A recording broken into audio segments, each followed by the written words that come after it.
everybody, it's Julie of papertruffles.com, and today I'm going to be making my own tissue paper rainbow confetti.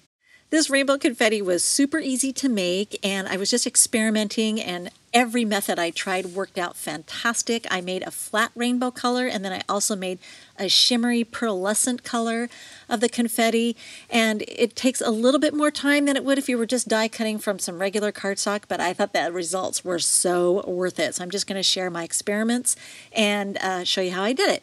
So I started out by taking some butcher paper that has a wax coating on one side, and I laid that down with the wax side up to protect my work surface.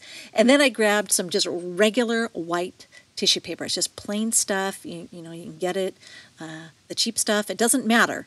It's just plain white. And then I grabbed my water spritzer bottle here, and I just started misting the whole thing with the water mister until I got it all damp. Now there's no puddles, deep puddles of water or anything. I just wanted it nice and wet everywhere. And once that was finished, I grabbed my Kuretake Gansai Tambi watercolors, and I have a jar of water that's sitting off camera here.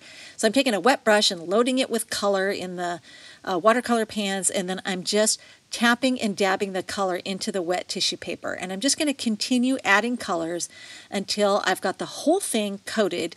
And they're just little spots. There's no rhyme or reason to this. I'm just adding the color randomly here and there in a fashion that looks pleasing to me. And of course, this is larger than what the camera was able to see, but I also wanted you to see close enough what I was doing. And it doesn't look like much right now. It's kind of a hot mess right now, but it will look amazing after we cut it with the confetti dye. So right now I've got this all pretty much coated with color everywhere. Every inch of it is coated with color. And I'm going to set it aside to dry. Now what I ended up doing, I left it on that butcher paper, set it aside to dry a little bit so it wasn't dripping color off it, and then I could peel it off the butcher paper and hang it over something to finish air drying, and it air dried much faster. Rolled up the butcher paper, threw it away, got a fresh piece, and laid that down on my work surface. So while that piece is drying, I'm going to take another piece of plain white tissue paper, and this time I'm not going to get it wet with the water. I'm going to go ahead and go straight to misting with my Heidi Swapp Color Shine misters. Now, this has a shimmery pearlescent finish to it that shows up beautifully on the tissue paper. And again, I did the same approach. I started out with yellow, and then I came back in with a coral color and then a pink color, brought in some lime and some teal. And in some cases, I went back and added a higher intensity of color. Now, if you want a softer finish for these colors, you could pre-mist the tissue paper with regular water and then come back in and add these, but I didn't want to dilute the color down. I wanted it as strong as I could get it, so I actually preferred just going straight onto the dry tissue paper with the Heidi Swapp Color Shine mister. So once I'm done with that, I'm going to set it aside to dry in the same way that I did the previous one. And here is the one I did at the beginning of the video. It's all completely dry now, and it really does not look like much, but it actually kind of thickened up and feels even more durable than it was before. It must be the pigments that have saturated into the tissue paper. But I'm going to smooth it out with my hands a little bit and then just fold it. I'm not going to do anything fancy. I'm not going to go iron it or anything. It doesn't need to be perfectly flat. It's going to kind of look like tie-dye, I guess. So I folded it in on itself until I had about 8 layers thick. Now later on I realized that 4 layers thick was actually better, and I'll explain why. But at this point I'm just folding it and folding it on itself until I've got about 8 layers of thickness here.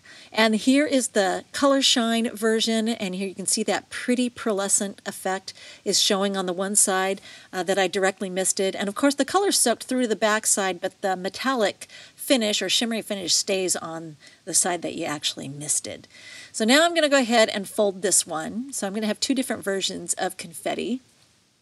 And again, I'm folding this on itself until I have about 8 layers thick. But in hindsight, I realized that 4 layers thick would have been better. And I'll explain why that is in just a moment. So now that I have it all folded, I'm ready to start die cutting. And I'm going to go grab the confetti die from the Yay die set that we just released over at ellenhudson.com. So here you can see this die will cut multiple shapes of, star shapes, diamond shapes, hexagon shapes, etc. of confetti. And I have room on that folded piece of tissue paper to lay that die down 4 times. So I can get 4 passes through the big shot with it. So I went ahead and put my cutting pad there on top, and I'm just going to run it through. And I have a habit of running things through multiple times. I don't know why I do that. It's just a force of habit to make sure I cut all the way through. And because I'd folded it up 8 layers thick, I really wasn't sure how many passes it would take to get through. So I just, do it a couple times to make sure. Now, because it was 8 layers thick, you can see that all of those layers are really compacted into the die. And to eject it, when I used other methods of ejection, I ended up with the confetti would not separate out into the 8 separate pieces that it was. So in order to get it to separate, I decided afterwards to start folding it only 4 layers thick.